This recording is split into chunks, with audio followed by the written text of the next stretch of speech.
what I want to say first is that I'm thanking you for your presence. Just the fact that you showed up, there's a million other places you guys could be tonight, and so you're encouraging me by the fact that you're here to learn more about bees. And I hope that means that you have a heart for bees. And if you never thought about having a heart for bees, I hope maybe by the time I'm finished, you'll have a heart for bees. So that's my goal tonight. And so my whole journey with bees started with this utility box at the bottom of my cul-de-sac. And some of my cul-de-sac mates are here in the audience, so thank you guys for coming. But this, you can see the bees flying in and out of this, I called AT&T, they're like, that's not ours. I called Cox, that's not ours. I never could figure out how to get this thing open.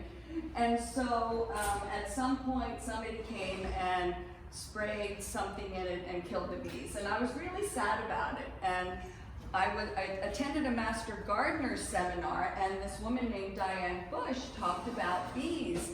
And so I invited her to the Seaweeders meeting in June of 2013, so 10 years ago. Diane came and talked to us about bees, and here she is in the Center for a Healthy Lifestyle. And I was hooked. I was like, I want to be you. And so when you become a beekeeper, you're constantly rescuing hives, and you have to have a place to put them. They can't all live on my 3/4 of an acre. And so she was in that situation where she was rescuing bees, and she said, I'll bring you a hive. And so I went out and bought the equipment, and she put a hive on my property. And for 6 years, she tended it. And I think once out of that whole time did I get any honey. But she say, no, seriously, because it takes them a couple years to kind of like build up and have enough to share. But then she did share, and then sometimes the queen only lasts like 4 to 5 years. And so anyway, one day I called her and I said, Diane, it's my husband's birthday, and I want to give him something special. So will you come over and harvest honey with me? And she said, I broke my foot. So you're on your own. And I'm like, on my own? And she said, just watch YouTube, you'll be fine. So that's how I got started. Diane had a broken foot and I watched YouTube. So here I am with it. You can see the bees all over. My husband's really far back. That's why it's so grainy. But you can see the bees all over the frame. And so I'm gonna, I don't know if this is gonna blow a little bit. I'm going to show you some of my supplies as I go through, so bear with me. But you gently brush the bees off the frame, and in this next slide you'll see that I was able to harvest 3 frames of honey, and it's capped. The wax covers, some of the cells are empty, but the wax covers the other cells, and the honey cells that are capped look very different than the brood cells that are capped. Brood is where the babies and the eggs are growing. And so I'll just do a little quick segue to explain a little bit about how the boxes work. So the lower, there should be a bottom board on here, but it's heavy so I didn't bring it. But this whole thing sits up a little bit high, and the bees come and go at the bottom. I'm going to pass these around to show you some things. So if I could have Carol maybe at the end collect stuff in the back. So when I harvested this, so after you have a colony that's working really good, I got it, thank you. You put one of these on it. It's called a queen excluder, and that. All the bees can fit through here, but the queen can't fit, okay?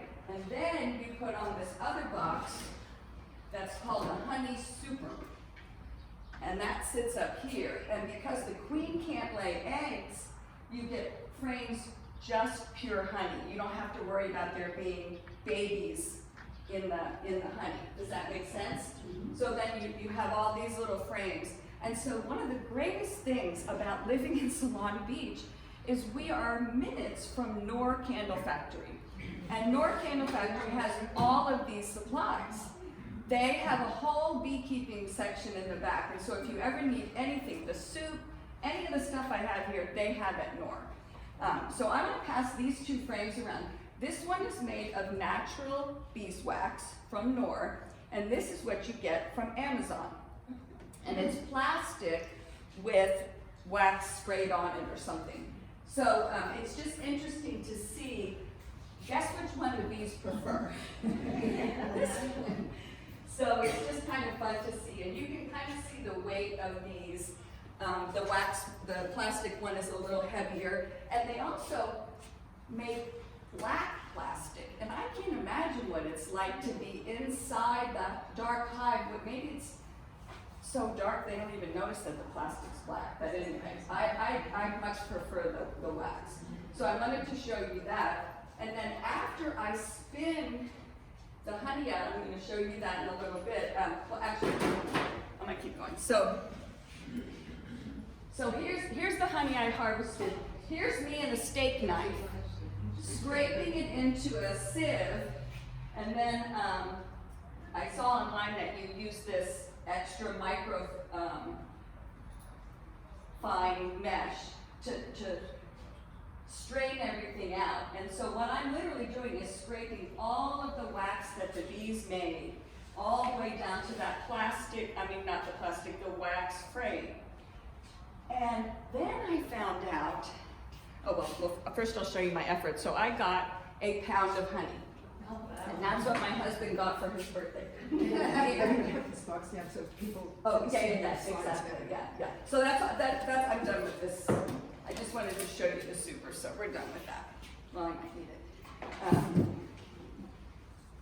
Anyway, so I got a pound of honey, and you're gonna get to taste this. I'm gonna tell you a little bit about it before I pass it around.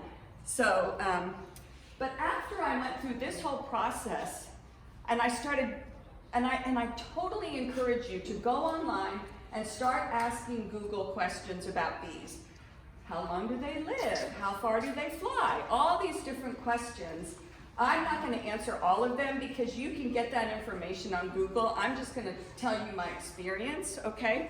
But what I found out was that bees need to eat over 6 pounds of honey to produce 1 pound of beeswax. And so it's like 6 times harder for them to make the honeycomb, and I was scraping it off, right?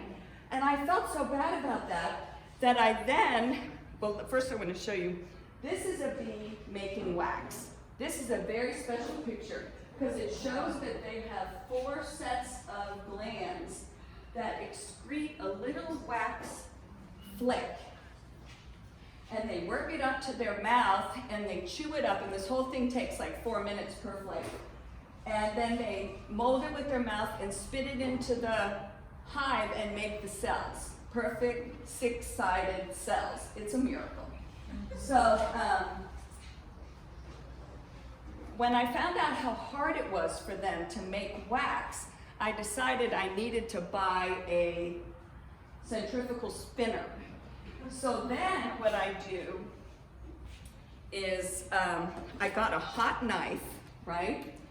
And it heats up, and I take the frame and I slice the cap off with the heat like this, and then put it in there. It can do 2 at a time, and then spin it, and it comes out like this. So I'm going to pass this around too. This one is got some spider webs on it, but I want it. You can feel how light it is. The wax has almost no weight to it. Isn't that interesting? So anyway, so now this is how I get my honey. I very carefully just waste a little tiny bit of wax as I slice through it, and I spin it, and out it comes, and I still strain it twice or even 3 times now, and it goes down into this bucket. So here is me putting the sliced frame in with the honey in it. And then here is the honey all spun out, and that's kind of what I'm passing around now for you to see. And in this case, see some of these dark spots? That's called bee bread. And that is pollen that is mixed with honey that they stuff down into the bottom of the cells, and that's what they feed the larva. And so, because it's heavy, it doesn't spin out. So then I can just take this, put it right back in the box, and the bees can immediately reuse it, and it saves them a lot of effort. So I felt a whole lot better about that. So Katie, did you make this or did the bees? The bees made that. Oh. Yeah, all I did was give them what I passed around in the beginning, a blank thing, and then what they do is they build out. It's called build out, and they just build on both sides. Isn't that, it's truly amazing. So this is the honey dripping. You can see it, it's a very slow process. Honey doesn't move very fast.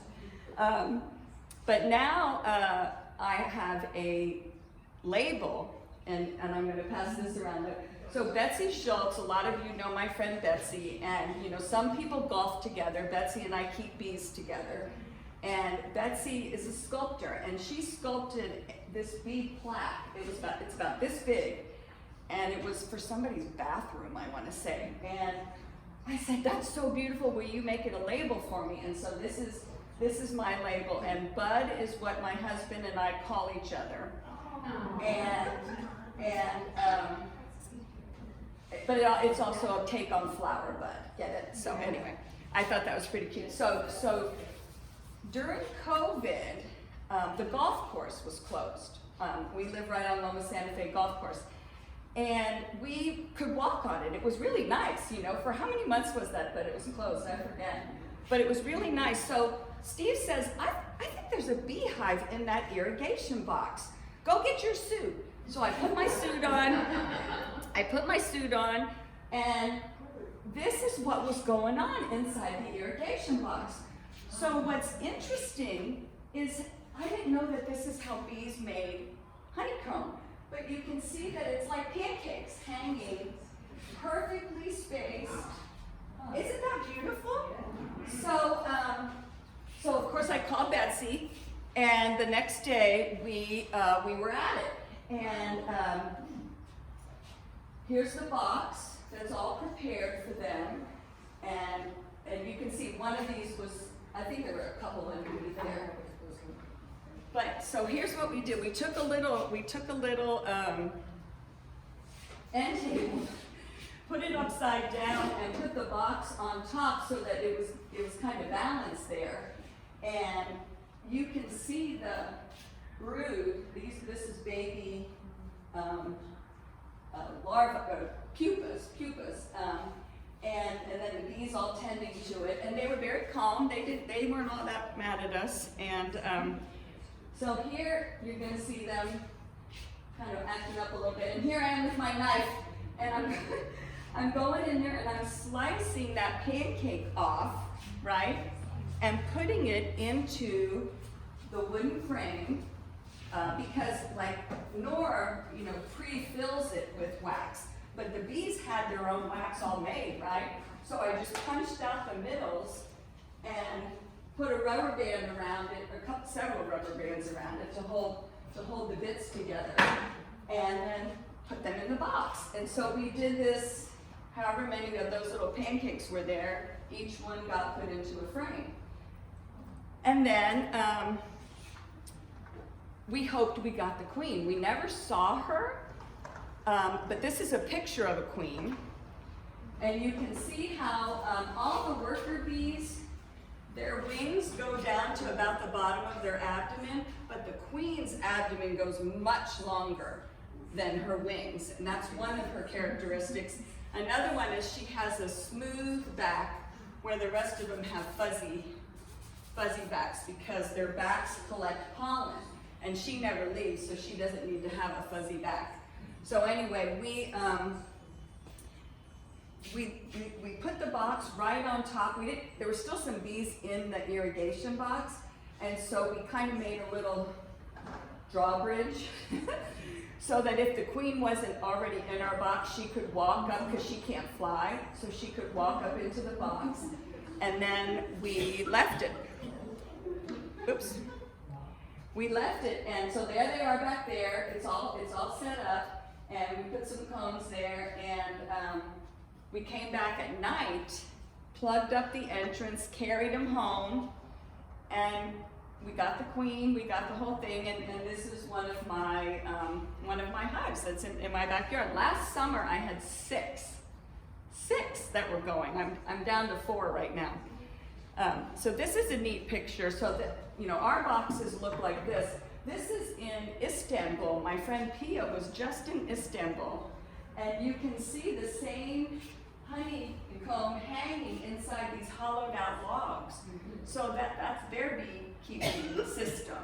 I thought that was fascinating. I was glad she sent that to me. So the same day that Betsy and I were harvesting the bees out of the irrigation box, this swarm showed up in the rafters of my front patio, and we tried to brush them into a box, but we didn't get the queen, so these guys didn't last very long. But if you see something like this at your house, they're probably going to move on. They're probably just taking a rest, and they're going to go someplace else. Tina, you have a question? You call it a swarm. A swarm? It's not a hive when you have that. There's no structure to that. It's just a ball of bees that have landed. And I have had 6 of these this spring. I think they know I want them. They know you're safe. They know I'm safe. So the other day I had one. Well, I had 9 people coming over. We're all standing in the front driveway, and my husband had said, let's unpack the backyard chairs so we can sit outside. And I said, the bees, they're moving, they're on the move. So as the guests arrive, all of a sudden I look up and here comes a swarm of bees. And one of the babies had fallen asleep in the car, and they had the windows down, and I'm like, put the windows up, get in the house. So, and the bees just come, and then they made a ball like that up in my oak tree. And I tried to coax them down into a box, but they ignored me. The next day, they flew up into my bedroom roof line, and then I put a nice little box like this, you know. They did land in my yard, but they picked a box that wasn't ready. It was like, had been abandoned, and I hadn't cleaned it out yet, but that's the one they wanted. I guess the clean ones weren't as attractive. So anyway, kind of funny. Did they stay? Well, I have 2 right now, yeah, and so far they're still there. I was gonna try and get in there and open them and see if they're, because you can tell, you have to wait 2 weeks from when they move in. But if you have babies, then you got the queen. And sometimes they swarm. I think that's what's going on when they're swarming. The queen's having her maiden voyage, and I won't go into too much detail, but question? So when you took the bees out of the irrigation box in the box, you said they were all food for babies. Did you notice that a bunch of them hatched? Like what happened with all that? Oh no, we were able to get all of them to walk out. Once you get the queen in the box, they'll all go in the box. And so I can't remember if it was that day or the next day. I opened the irrigation box. It was empty. I plugged the opening. I waited till everybody came home at night because they go out and forage and then they come home. So I waited till it was dark, closed the thing, and just carried them home. And then I had a beehive. Did you separate the queen later, or you just left her? Just left her. No, you don't have to separate her. The only reason you separate her is when you want to start getting honey. Yeah, and then that you just keep her making babies down below so that you don't get babies in the honey, because that wouldn't taste very good, I don't think. So now Betsy and I are experienced bee rescuers, right? Oh, another question? So they travel, one time I saw was cloud bees. Yes. So they're going to another location, obviously, right, altogether? I mean, it was a cloud, Yes. but it was a dark cloud. So what would There- that mean? Just trying to find another location, or? Yeah, I don't know I feel like I give them such a great house. I don't know what makes them leave, but sometimes they they can't all fit. You know, they've expanded and expanded and expanded, and they're like, we've run out of space, so half of them take off.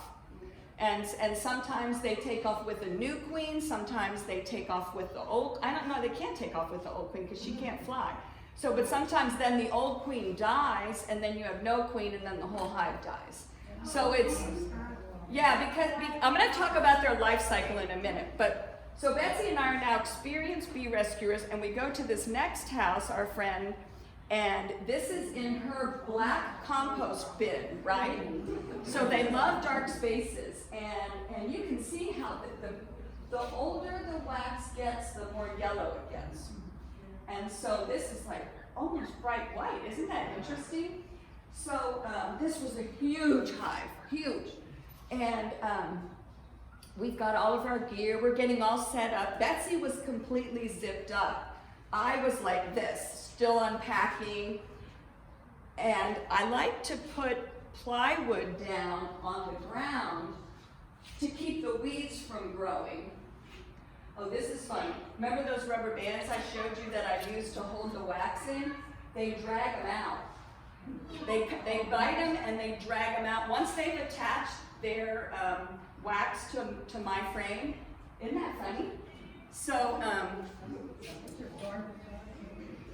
I like to use plywood. So this place that we were moving this hive was full of weeds. It backed up to the freeway. And I said to the husband, do you have a sheet of plywood? Yes. 4 by 8 foot, big heavy thing. So he's dragging it down the stairs, and as he's turning the corner, he bangs the compost bin with the bees in it.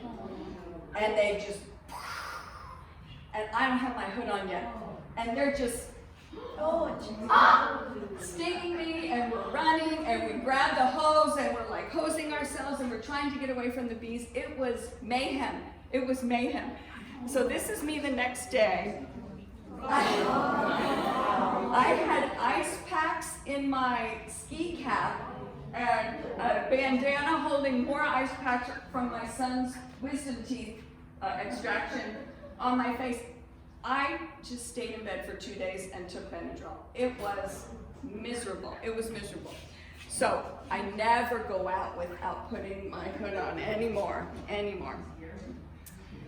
So, but the bees are worth it. That did not daunt me. And luckily I'm not allergic, right? That was not daunting. So, why keep bees anyway? How do bees help us?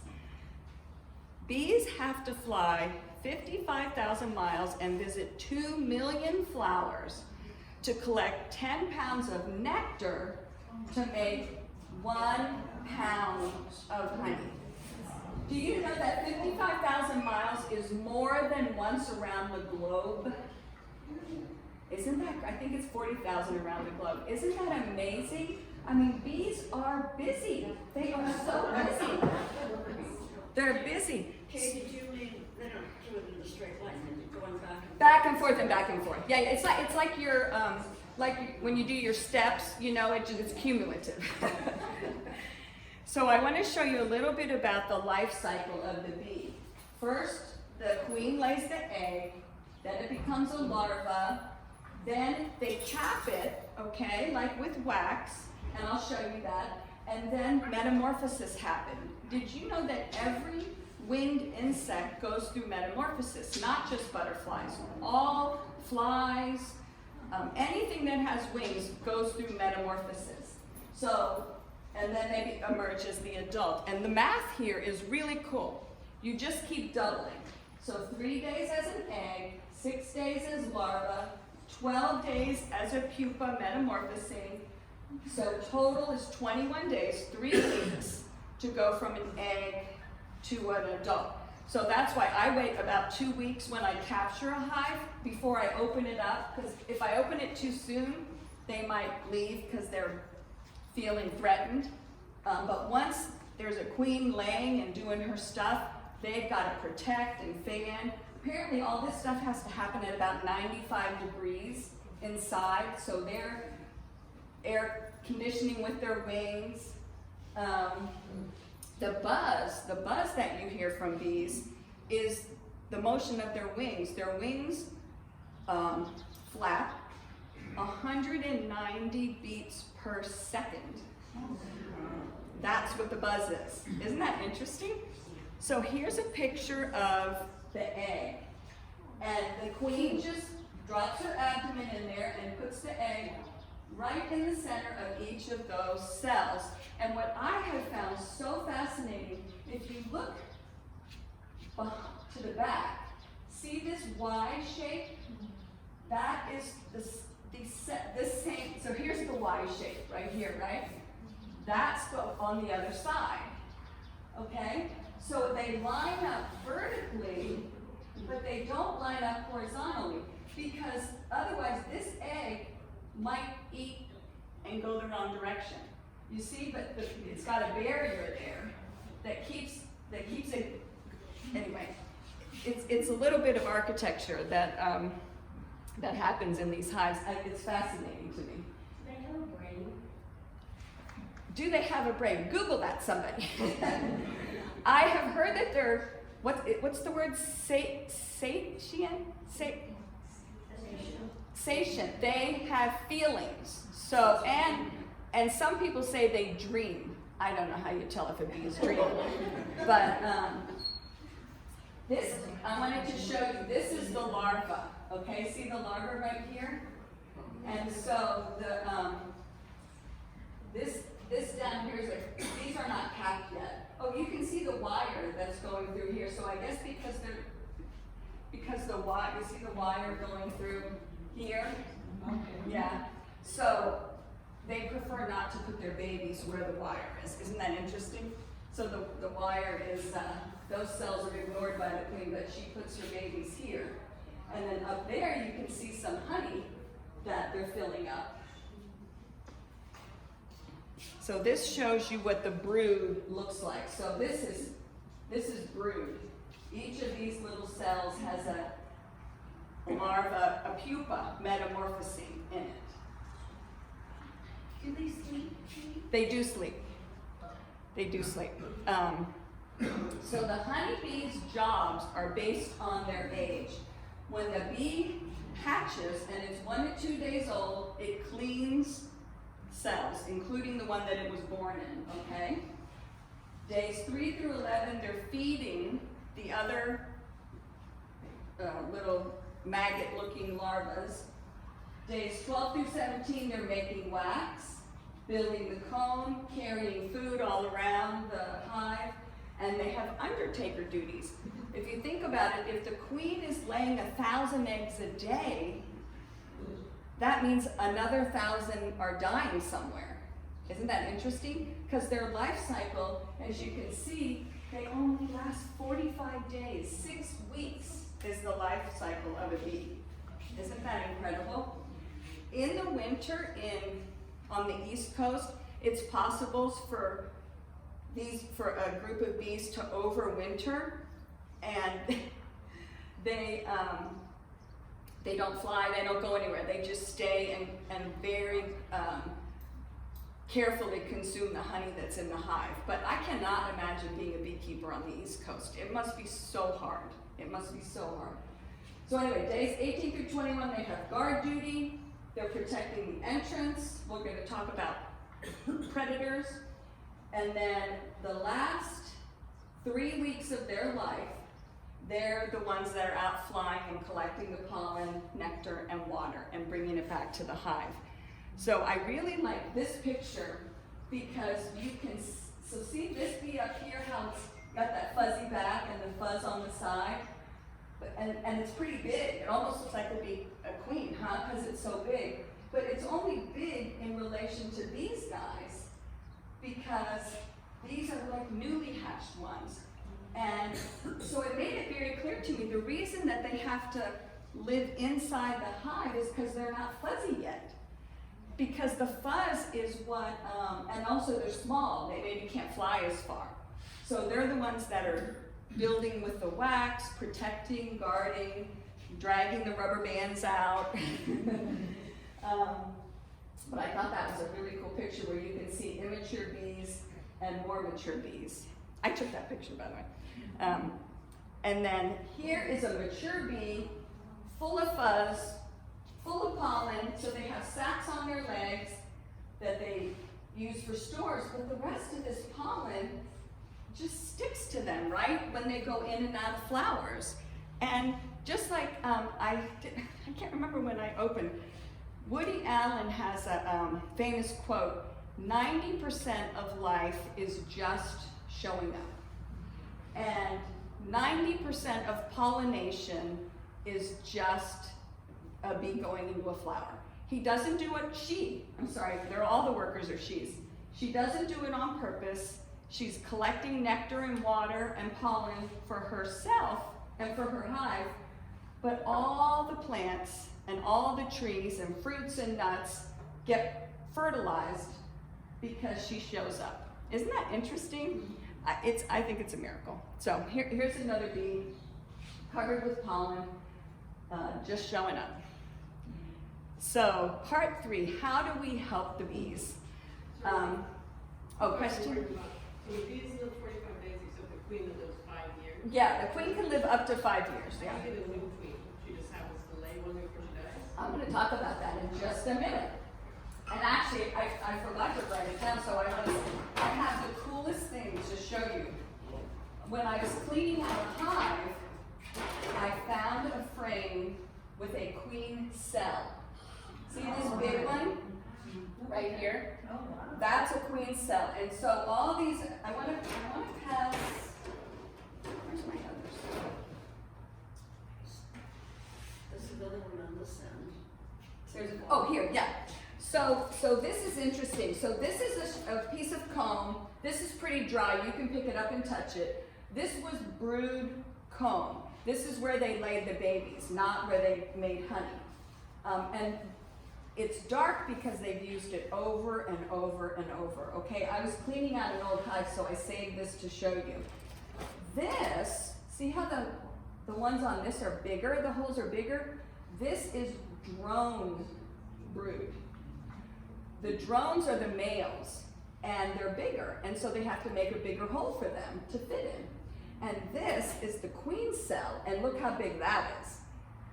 They have to make a big cell, and then they feed her this stuff called royal jelly, and they make her extra.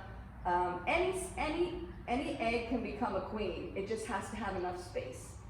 So that's one of the ways they control swarming. Is if they see a cell like this, they'll pull it off because they don't want the hive to make a new queen, and then half of them fly away. But I think the more queens, the better. So I don't get involved in that. But I'll pass these around because they're really fun to look at. This one is sticky, so I'm going to pass it in the tray. And I'll pass this in the tray too, but this is not sticky, so you can pick these up. Thank you for asking that question so I could show my queen cell. I was totally forgetting about it. Okay, let me see if I have any other stuff to show you. All right. Bees have a brain. Pardon me? Bees have a brain. Do they have a brain? What's the answer? They have a bee brain contains about 1 million neurons, while humans have about 100 billion. So they have, I think they have a really good brain. And I know they navigate, and I've heard that our cell phones make it difficult for them to navigate. Those big cell towers, there's up at the Prince of Peace Abbey in Oceanside, they've been keeping bees up there for like 50 years. And AT&T or somebody said to the Abbey, hey, can we put a cell tower up on your property? Because then we'll pay you rent for the space and it'll make money for you. And they're like, oh yeah, that's a great idea. So they put up this big cell tower and the bees left. The bees had been there for 50 years. I mean, like probably 20 to 40 boxes. They all left. And the abbot was so upset because he couldn't imagine what happened. And supposedly somebody was hiking and found them down in a canyon. The bees had relocated into a canyon where they could get away from the cell phone, whatever. Yeah, so then he took all the boxes and moved them into the canyon, and they still have bees there now. But don't tell me that our cell phones don't mess with the bees. I think that might be part of what the problem is, but that's a really good segue into how we can help them. So what do you think the #1 predator is to bees? You know this. No, but I'm telling you this because I want to segue to poo. So, does your car have these spots all over it? Yeah. Do you know what that is? Bee poo. That is bee poo. And when you put your white laundry out and you just want to freshen it up and you get yellow spots on it, it's because we live in California and we have a lot of bees here. Our bees are not in as much trouble as bees are in other places. But I was so shocked when I found out that was bee poo. How do you get it off? Your fingernail. No, they say you just light detergent. I don't know. I mean, if you keep your car waxed, it helps. It helps. So no, the #1 predator in San Diego, at least, is ants. Ants are a problem, and so what I do, the reason I like to have that board, and then I put buckets of water underneath, is so that the ants can't get up in there. Because I had two hives that I caught the swarms. You know, I lured them into a box, but the ants came so quickly. They just got discouraged and flew away because I baited them with some honeycomb. I put some honeycomb in that had honey in it, and so they came to feast on it, but the ants came too. So it's very frustrating dealing with ants. Another predator is called the hive beetle, and it lays these little wormy looking larva things, and these are my chickens eating them for me. Because I was so upset that they were there, and the bees gave up. The bees just gave up because they couldn't compete with these beetles, but the chickens went to the rescue. So And did the bees come back? they don't come back. No. Well, they won't come back to that hive. I have to clean the hive and then try and lure another batch of bees in. So, so another pest is called the wax moth, and I have a little baggie somewhere. What did I do? Katie, in the previous slide, you had something with smoke going out. Oh yeah, that's my smoker. That's one of my tools. And that is to get right away. Yeah, and it calms them down. It calms them down. Oh, I see. Oh, wow, some smoke. Okay, that was just dust. It smells good though. But anyway, the smoke kind of just let them know. That it puts them on sort of a protection mode, but they don't so they won't attack me. They kind of get careful. They get careful. Another thing I use a lot is sugar water in a spray bottle. If they just are going all over me and getting kind of rowdy, I'll just spray a mist around my head, and then they leave me alone. So that's good. But so then the moth, I've got a piece of, here it is. If the boys are interested, you can try and find the worm in here. You kind of have to hold it up to the light.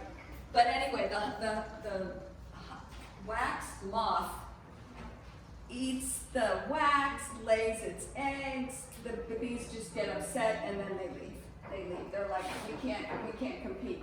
But if you have a healthy hive, they can keep all of those predators under control. It's just when you lose a queen, or if something happens to the hive. So the biggest predator really is us, because pesticides and Roundup and all those things, if they get on a bee, the bee dies. And sometimes it doesn't die right away, so it flies back to the hive, and then it can kill the whole hive if it's got some of that nicotinoid or whatever on its wings. So one of the things I would like to encourage you guys is to do what you can to help the bees. And this is my #1 recommended plant. If you want to do something good for the bees and you have a little bit of space in your yard, isn't this a beautiful plant? It's called African blue basil. It is a bee magnet. They love it, love it, love it. And these are other things that they like: sage, lavender, thyme, rosemary, chives, honeysuckle. What do you recognize from all of these? They're herbs, yes. They're herbs and they're edible. So that we can eat them. You can have all of these things in your garden and make tea and whatever.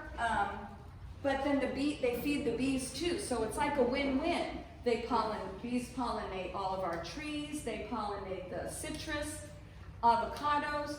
So yeah, I encourage you to plant these kinds of things. They're beautiful and they're really good for the bees. So I'm going to finish my talk and then I'll show you some of my other things. But the last thing I want to remind you is to be kind to bees or we will be in trouble. So, thank you.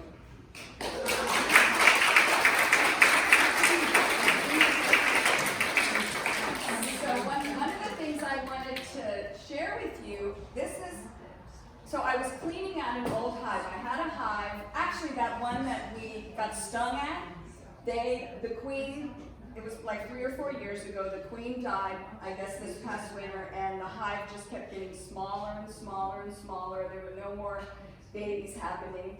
So when I cleaned it out, I found, I never take honey or anything from them below the queen excluder, right? I only take the stuff that's on the top. But when the whole hive left, I opened it up and there was so much honey. So, where's that little jar? Here. So this is the color of the honey from the springtime, from the honey super that was above. This is the color of the honey in what was below. So this is old and really, really good. Some of I'm keeping this separate because when the hive disbanded, when they left some of the cells open. Okay, when they make honey, they fan it with their wings and they remove the water from the honey till it gets to the perfect texture, and then they cap it. And it will last thousands of years. I've got a thing here that says, hold on, let me see. They found in 2015, hold on, where is it? They excavated Egyptian pyramids and found honey pots estimated to be 3,000 years old, and they were still perfectly fine to eat. Because apparently it's low in water and high in sugar, and bacteria can't grow on it. So if it's not the perfect low water honey, it will ferment. Have you ever heard of mead? So mead is what happens if there's too much water, or if you add honey to water, you get mead and it ferments. And it is the oldest type of alcoholic beverage, apparently. They had it in China.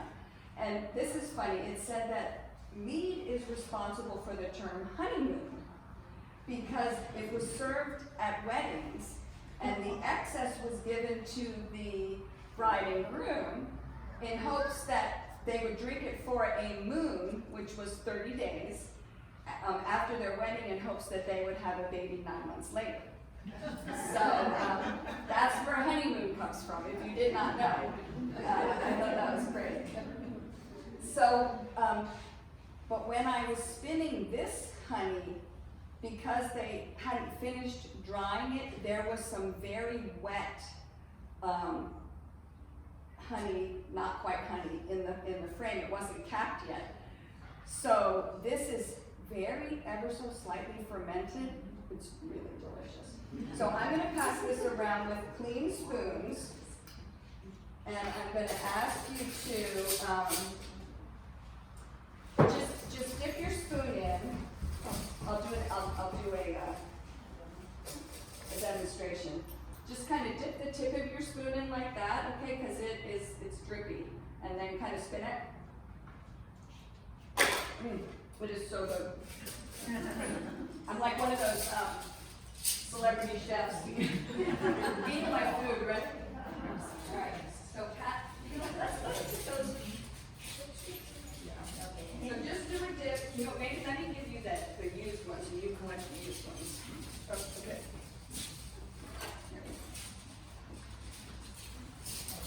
And these are the clean.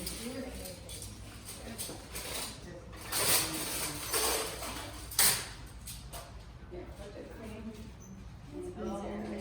Yeah.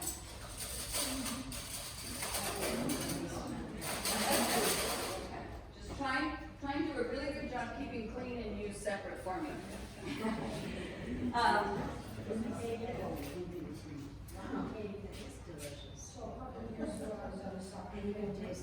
Can you talk a little louder?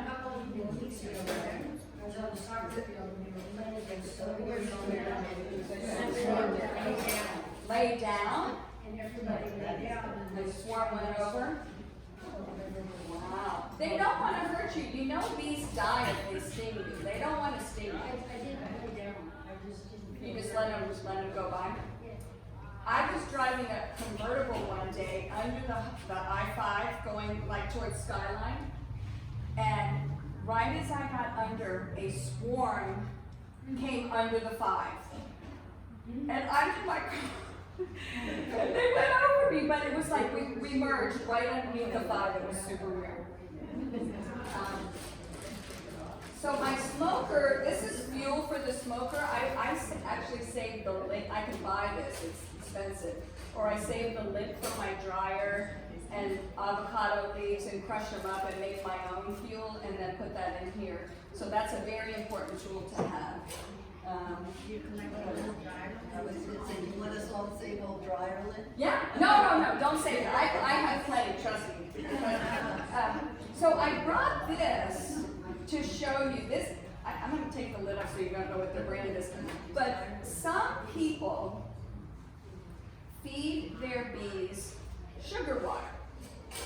Because, and they do this on the East Coast. In the winter, right, when they can't be out foraging, they take a little, I have a feeder I wanted to show you too. I got so many props. It looks like this. And you put sugar water in here and it's got little tiny holes and it fits in here and it fits under here. And the bees can get sugar water to be fed. But honestly, I think whoever made this honey is feeding their bees sugar water. I don't think this is honey. I think it's just sugar water that's been deposited, in the bees will still eat it and it'll still feed them, but it doesn't taste like honey. It tastes like sugar. So I have a knife if anybody wants to taste this, but it's beautiful. I think I got it at Costco, but it doesn't taste like That's honey. the honeycomb with the. Yeah, it's honey. It's cool. I'll pass it around. It's cool to look at, and if you want to taste it, you're welcome to. But it doesn't taste anything like that. And then the other thing, if you have your back in spoon, I do.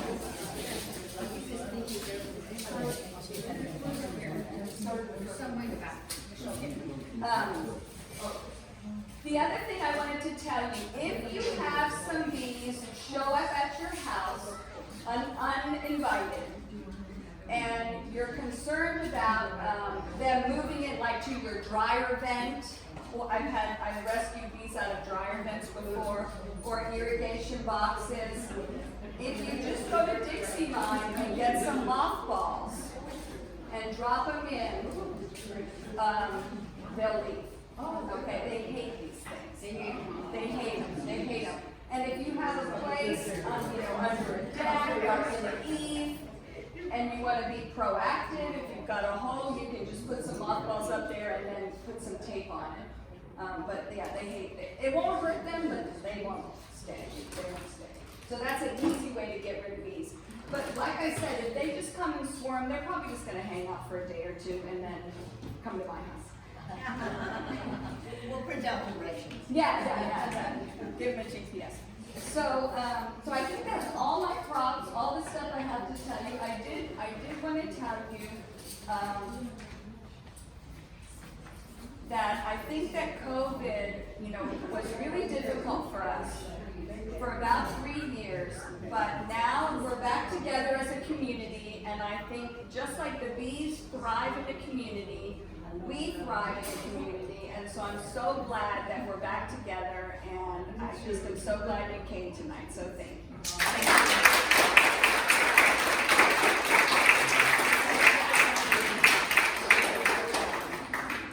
Katie, it sounds like a pretty extensive, intensive hobby, isn't it? Or can you go on with vacations? No, you can leave them. You can leave them. I mean, there are certain times of year, like in the springtime, when I'm trying to lure them in. That's very intensive. But once they're established, they can literally be left for a year. Yeah, go ahead. In the grocery store, there's so much honey. Yes. Is there really that much production of honey, or what's going on? How do you get all that honey in the grocery store? I know. I think, honestly, there was a time when Costco honey was not real honey, and it was like in China, and it was, sugar water that was dyed or something. So you have to be careful. It's best to look for organic. It's best to look for local. But I know there's so much honey, and when you realize that one honeybee makes a half a teaspoon in its life. That's why it's so precious, that's why it's so expensive. But make sure when you buy honey, you're buying real honey. Do you sell your honey? I don't sell my honey because it's precious. But sometimes I give it to my neighbors who have allergies because, you've heard it said, like, if you eat local honey, it's better for your digestion. So my son and his fiance at the time were looking for wedding favors in September, and I had a bumper crop. I harvested 50 pounds of honey from 2 hives, and imagine, it was so heavy. So we spun it, and they bought little jars, and that was their wedding favor. And she's from Canada, so she gave a little jar of maple syrup, and he gave a little jar of honey. It was very cute. But I'm sorry, I don't sell it. But if you want to start making your own, I'll tell you how. Isn't it good? It's really good. It's so rich. It's so rich. And you have a lot. And I have a look at that. My husband will be happy. Any theory about why the hexagonal shape of the cells? It's so strong. It's an architectural marvel. It truly is. It is a very strong, compact shape. And one time I gave somebody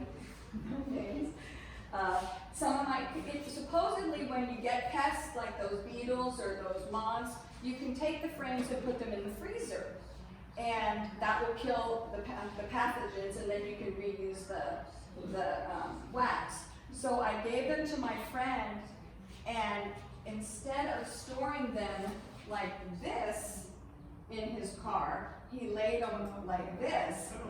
And it was a hot day, and it all melted. But the ones that were vertical did not melt. They maintained their structure. The ones that were like this were puddles of goo. Isn't that interesting?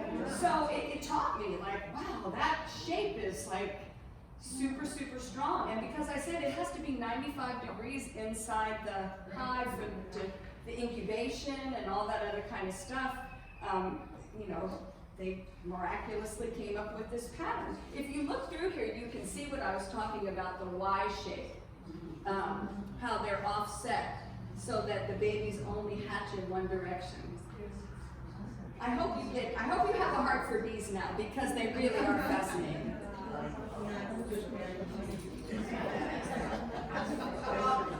Round of applause, that was fantastic.